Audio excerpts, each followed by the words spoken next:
শংকৰদেৱ শিশু বিদ্যানিকেতন ৰামদিয়া আজি 31 সংখ্যক প্ৰতিষ্ঠা দিৱসৰ উদযাপন আছে আৰু তাতে মই গৈ আছোঁ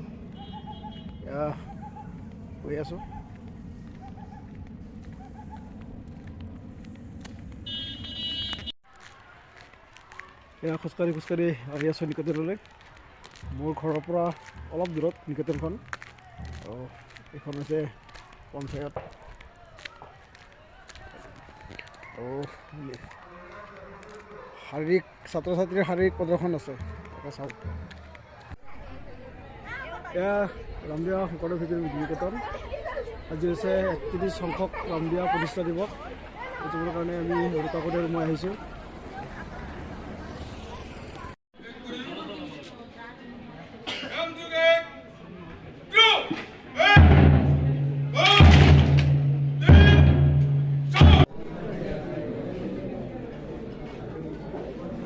মানুহৰ সামগ্ৰিকভাৱে এজন মানুহ বুলি কোৱাৰ লগে লগে চাৰিটা দিশত তেখেতসকলে গুৰুত্ব দিছে।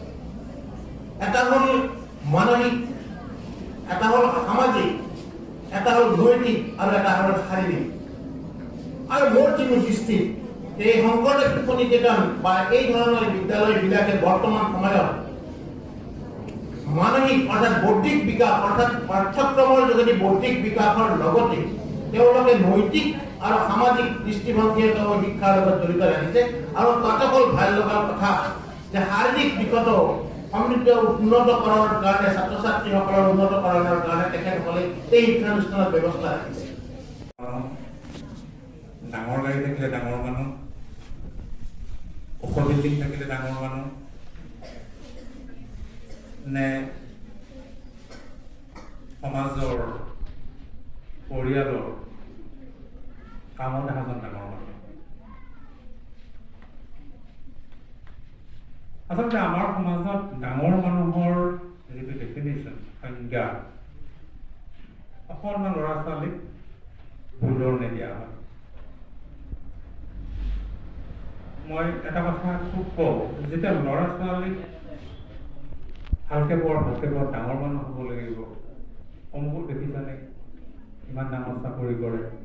মই ভাবোঁ ল'ৰা ছোৱালীবিলাকক এইখিনি কথা মই ল'ৰা ছোৱালীক উদ্দেশ্য কৰি কোৱা নাই। মই ভাবোঁ যে ল'ৰা ছোৱালীক কেনেকৈ ডাঙৰ দীঘল কৰিলে কি হয়, ব্যক্তিগতভাৱে খুব সফল